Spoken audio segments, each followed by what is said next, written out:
क्या आप भी कंप्यूटर पूरी तरह से चालू कर लेते हैं, लेकिन क्या कंप्यूटर चालू करने के बाद ये सभी बेसिक काम आपको कंप्यूटर के आते हैं? अगर नहीं तो वीडियो में अंतिम तक बने रहे। अगर ये काम अगर नहीं आता है तो आपका कंप्यूटर चलाना व्यर्थ है। आज का क्लास बहुत शानदार रहने वाला है, तो चलो बिना किसी देरी के शुरू करते हैं आज की इस वीडियो। मैं शेर सिंह मां कंप्यूटर क्लासेस में आप सभी का हार्दिक स्वागत करता हूं। कंप्यूटर पूरी तरह से चालू होने के बाद जो सबसे पहला विंडो हमारे सामने में दिखाई देता है उसे कहते हैं डेस्कटॉप। अब डेस्कटॉप में आप देख पा रहे होंगे छोटे छोटे चित्र दिखाई दे रहे हैं। इन छोटे छोटे चित्र को ही हम लोग बोलते हैं आइकन। ये आइकन्स ही है जो हमें बताता है कि ये किस प्रकार की फाइल है, जैसे कि वो फोल्डर है, सॉफ्टवेयर है या कोई दस्तावेज फाइल है। आइकन की मदद से ही हम किसी भी सॉफ्टवेयर या फाइल को आसानी से पहचान कर हम खोल सकते हैं। जैसे कि मैं बोलूं मेरे को माइक्रोसॉफ्ट वर्ड खोलना है, तो माइक्रोसॉफ्ट वर्ड अब हर एक चीज का नाम नहीं पढ़ेंगे। जैसे कि आप मेरी स्क्रीन पर देख पा रहे हैं, ये मैंने इस सॉफ्टवेयर को कैसे पहचाना? मैं पढ़ा नहीं नाम को, उसको मैं उसके चित्र को देख के जान गया कि हाँ यही माइक्रोसॉफ्ट वर्ड सॉफ्टवेयर है। तो ये मैंने कैसे पहचाना? उसके आइकन, चित्र रूपी आइकन को देख के। तो आइकन किसी भी सॉफ्टवेयर को पहचानने या फाइल को पहचानने का और उसको खोलने के लिए आसान बनाता है। पहचानने में आसान बनाता है और खोलने में आसान बनाता है। आशा है आपको यहां तक पूरा वीडियो समझ में आया होगा। अब डेस्कटॉप के सबसे नीचे में आपको दिखाई दे रहा होगा एक पट्टी। इस पट्टी को हम लोग बोलते हैं टास्क बार। अब नाम से ही क्लियर है, टास्क मतलब होता है काम। जैसे कि हमको स्कूल में बोलते थे सर कि ये टास्क को पूरा करके आना है, तो टास्क का मतलब क्या होता है? काम। तो कंप्यूटर के काम के बारे में हमको जो जानकारी देता है दूसरी को हम लोग बोलते हैं टास्क बार। जैसे कि आपको टास्क बार के राइट साइड की तरफ में दिख रहा होगा, ये जो कंप्यूटर के डेट को बता रहा है, टाइम को बता रहा है। मेरा लैपटॉप है तो ये चार्जिंग बता रहा है, आवाज बता रहा है, इंटरनेट कनेक्शन है कि नहीं ये बता रहा है, भाषा कौन से कंप्यूटर में और कौन कौन से डिवाइस जुड़े हुए हैं, सारे चीज हमको ये बता रहा है। इसके अलावा वर्तमान में कौन सा फाइल खुला हुआ है जिसे हमने छिपा के या मिनिमाइज करके रखा हुआ है, आपको स्क्रीन में दिख रहा होगा। इसके अलावा टास्क बार के लेफ्ट साइड में जब हम जाते हैं तो यहां हमको दिखाई दे रहा होगा एक बटन जिसको हम लोग बोलते हैं स्टार्ट बटन, या इसी को हम विंडो बटन भी बोलते हैं। अब कंप्यूटर में हमको कुछ भी चीज चालू करना है तो हम स्टार्ट बटन में ही जाके चालू करते हैं या कोई भी चीज को खोलते हैं। अगर मेरे को डेस्कटॉप में कुछ सॉफ्टवेयर, जरूरी सॉफ्टवेयर नहीं मिला तो मैं यहाँ स्टार्ट बटन में जाके देख सकता हूँ। अगर इसके बाद भी मेरे को नहीं मिला तो यहाँ एक सर्च बार रहता है जिसमें हम क्लिक करके कोई भी चीजों को लिख कर ढूंढ के ला सकते हैं। जैसे कि मेरे को लाना है वर्ड, तो मैं सिंपली इसमें वर्ड लिखूंगा, देखो ये मेरा सॉफ्टवेयर दिखा दिया। तो कोई भी चीज को हमको अगर लिख के ढूंढना है तो यहां से हम वो चीज को ढूंढ सकते हैं। डेस्कटॉप के वॉलपेपर को बदलना। अब मेरी स्क्रीन में आप देख पा रहे होंगे डेस्कटॉप में ये वॉलपेपर लगा हुआ है। अगर मैं चाहता हूं ये वॉलपेपर को बदलना तो डेस्कटॉप के खाली जगह में मैं राइट बटन माउस का दबाऊंगा तो ये कुछ ऑप्शन खुल के आएंगे। अब इसमें मैं शो मोर ऑप्शन में क्लिक करता हूं तो यहाँ हो सकता है आपकी, अगर आप दूसरा विंडो यूज कर रहे हैं तो आपके सामने में पहले ही में आ जाए, शो मोर ऑप्शन क्लिक ना करना पड़े। तो इसमें सबसे लास्ट में दिखाई देता है पर्सनलाइज। इसमें जैसे ही क्लिक करेंगे अब इसमें हमको बहुत सारा ऐसे वॉलपेपर दिखा रहा है। अब इनमें से आप जो वॉलपेपर फिट करना चाहते हैं, लगाना चाहते हैं, तो ऐसे सिंपली क्लिक करके आप उसको लगा सकते हैं। जैसे क्लिक किया आप, मैं इसको मिनिमाइज कर देता हूं। अब आप देख पा रहे होंगे मेरे कंप्यूटर का वॉलपेपर यहाँ से चेंज हो गया। अब मेरे को ये थोड़ा ठीक नहीं लग रहा है तो मैं यहाँ से क्या करता हूँ, इसमें जाके चेंज कर देता हूँ। तो इस तरह से आप अपने कंप्यूटर डेस्कटॉप के वॉलपेपर को बदल सकते हैं। अब हम दूसरे तरीके से भी वॉलपेपर बदल सकते हैं। सिंपली अगर मैं किसी फोटो को ही अपनी डेस्कटॉप वॉलपेपर में लगाना चाहता हूं तो मैं यहाँ कंप्यूटर में जहां सारी जानकारी स्टोर रहता है, रखाता है, उस जगह को देखने के लिए हम दिस पीसी नाम की सॉफ्टवेयर वाले आइकन में क्लिक करते हैं, या तो फिर यहाँ फाइल फोल्डर एक्सप्लोरर नाम का दिख रहा है, इसमें हम क्लिक करके देख सकते हैं। अब इसमें मैं गया, यहां से मैं देख लेता हूं मेरे फाइल फोटो कहां पास है।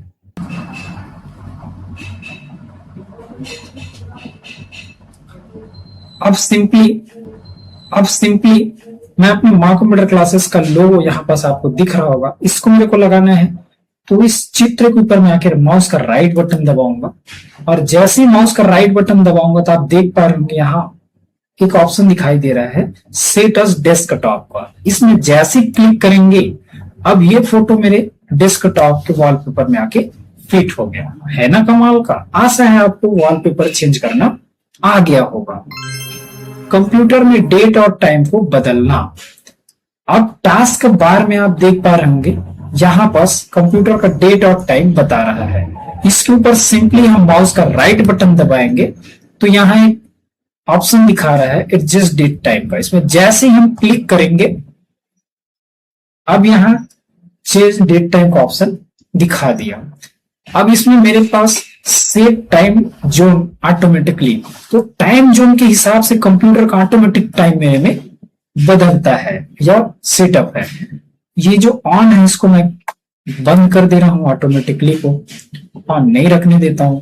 वैसे ही सेट टाइम ऑटोमेटिकली ये भी, इसको भी मैं बंद कर देता हूं। अब आप यहां देख पा रहे होंगे इसको जैसे मैं दोनों को बंद किया तो यहां set the date and time manually, अब ये वाला ऑप्शन खुल के आ गया। अब इसके हिसाब से मैं अपने कंप्यूटर के डेट और टाइम को अपने हिसाब से मैं बदल सकता हूँ। चेंज में क्लिक किया, अब यहाँ आप सन बदलना, सन में क्लिक करेंगे, जो सन बदलना है उसे रख दिया, जैसे मैं 2027 कर दिया, डेट 18 कर दिया, महीना अप्रैल कर दिया, और जैसे ही बदल दिया उसको सही करना है तो राइट का बटन क्लिक किया। वैसे ही टाइम को बदल सकता हूँ, जैसे ही चेंज करूंगा देखो आप मेरे कंप्यूटर में देख पा रहे होंगे डेट और टाइम बदल गया है। तो इस तरह से हम अपने कंप्यूटर के डेट और टाइम को बदल सकते हैं। लेकिन मैं अपने कंप्यूटर के डेट टाइम को ऑटोमेटिकली रखना चाहता हूं, इसलिए मैं इसको क्या कर दिया, ऑटोमेटिकली वाले ऑप्शन को जो ऑफ है इसको ऑन कर दिया, और इसको भी मैं ऑन कर दिया। अब ये computer date time automatically time zone के हिसाब से अपने आप को सही कर लिया। आशा है आपको यहां तक पूरा वीडियो समझ में आया होगा। कंप्यूटर के अंदर पूरी फाइल जो स्टोर रहता है उसको देखना। अब कंप्यूटर के अंदर सारी जानकारी कहां जाके रखाता है, कंप्यूटर का स्टोरेज कितना है, कितना भरा है, कितना खाली है, कोई भी फाइल हम डाउनलोड करते हैं वो कहां जाके रखाता है, उसको देखने के लिए कंप्यूटर में एक दिस पीसी नाम का ये आइकन आपको दिख रहा होगा। इसमें जैसे क्लिक करेंगे अब हमको हमारा कंप्यूटर में जितना स्टोरेज है यहां दिख रहा होगा। अब मेरे पास इस कंप्यूटर में मैंने उसको दो डिस्क में डिवाइड कर दिया, एक सी और एक डी। आप देख पा रहे होंगे सी और डी। तो मेरा कंप्यूटर का स्टोरेज इतना है। अब कोई भी कंप्यूटर का साथ कंप्यूटर में जितना भी फाइल सारी चीजें कहाँ स्टोर रहता है, इसी जगह में हम स्टोर होता है जो भी हम सेव करते हैं। यहाँ से आप देख पा रहे होंगे और भी बहुत सारे फोल्डर बने हुए हैं। डाउनलोड कुछ भी डाउनलोड करते हैं तो यहाँ डाउनलोड हो जाता है, आके रखाता है, डॉक्यूमेंट, पिक्चर, फोल्डर, तो ये सारी चीजें हैं। अब आपको ध्यान से देख पा रहे होंगे एक सी ड्राइव और एक डी ड्राइव। अब सी ड्राइव में थोड़ा ध्यान से देखेंगे तो यहाँ आपको कुछ आइकन बना हुआ दिखाई दे रहा है, जैसे कि मैं टास्क बार बताते समय आपको दिखाया था ये स्टार्ट बटन इस टाइप का, और ये सी ड्राइव के ऊपर में भी दिखा रहा है। तो ये जिस भी ड्राइव के ऊपर में ये दिखाता है इसका मतलब हमारा जो ऑपरेटिंग सिस्टम है विंडो, कंप्यूटर का ऑपरेटिंग सिस्टम क्या है, विंडो। अब मेरे में विंडो कौन सा है, 11 है। तो जिस भी ड्राइव में ये विंडो इंस्टॉल होगा उस ड्राइव के ऊपर ये ऐसा निशान होगा। आशा है आपको ये चीजें समझ में आया होगा। लेकिन एक चीज आपको जानना और भी बहुत ज्यादा जरूरी है, अब कंप्यूटर में अगर कोई जरूरी दस्तावेज आप डाउनलोड करके रखना चाहते हैं तो कोशिश करिए आपको उसको सी ड्राइव में नहीं रखना है। हमेशा जिसमें विंडो इंस्टॉल रहता है, ऑपरेटिंग सिस्टम इंस्टॉल रहता है, उसके छोड़ के आपको दूसरे ड्राइव में आपको कोई भी जानकारी रखना है। अन्यथा आपका कंप्यूटर जब भी क्रैश होगा या कंप्यूटर को फॉर्मेट करना पड़ गया तो जो सी ड्राइव में डाटा रहता है उसमें से रिकवर करना या बैकअप लेना पॉसिबल नहीं है। अब कंप्यूटर में हम कोई भी सॉफ्टवेयर चालू करते हैं या कोई भी फोटो या कुछ भी चीज हम चालू करते हैं तो हमको सॉफ्टवेयर के ऊपर में ये 3 बटन हमको दिखाई देते हैं, ये और ये तीनों बहुत ही इंपॉर्टेंट है, इसका हमको जानकारी होना ही चाहिए। ये माइनस की तरह जो दिखाई दे रहा है इसको हम लोग बोलते हैं मिनिमाइज। अब जिसका भी नाम हमको जानना है, सिंपली उसके ऊपर हम माउस के बटन को ले जाके ऐसे रोक के रखेंगे तो आपको दिख रहा होगा इसका नाम क्या बता रहा है, मिनिमाइज। ये मिनिमाइज नाम से ही समझ आ रहा है, मिनिमाइज। अब कोई भी खुली हुई विंडो हो या सॉफ्टवेयर हो उसको हमको छिपाना है कुछ समय के लिए ताकि हम कोई दूसरा काम कर पाए, तो उसके लिए हम इस बटन को प्रेस कर देते हैं तो खुली हुई सॉफ्टवेयर या स्क्रीन कुछ समय के लिए यहाँ छिप जाती है। अब वो कहाँ जाके छिपती है तो यहाँ टास्क बार में आके छिपती है। अब फिर से उसको लाना है तो उसको फिर से उसी में टास्क बार में जाके क्लिक करेंगे तो फिर से स्क्रीन में आ जाएगा। तो कोई भी खुली हुई स्क्रीन को हमको छिपाना है या कुछ समय के लिए ताकि दूसरा काम कर पाए तो मिनिमाइज करना है। इसके बाद आप देख पा रहे होंगे ये इसका नाम है मैक्सिमाइज।